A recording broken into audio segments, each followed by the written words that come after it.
আমি শুনলাম ওনার কলব জারি ছিল। কলব জারি এমনি হয় না, দৌড়াইলে যেমন করে কপালের মধ্যে ঘামের সৃষ্টি হয়, আর বান্দা যখন আল্লাহর জিকির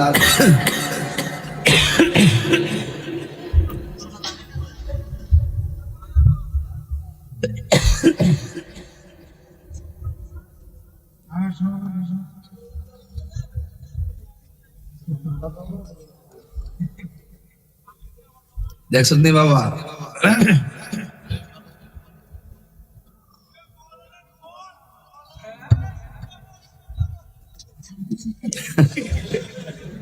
আমি মরতেছি, হ্যাঁ মজা করতেছি, এটা দিয়ে বোঝা যায় রে বাবা কেউ কারো না। আমার গলায় মশা ঢুকেছে, আমার যন্ত্রণা আমি ভুগতেছি, আমার এই কষ্টের ব্যথার ভাগ কেউ নেই।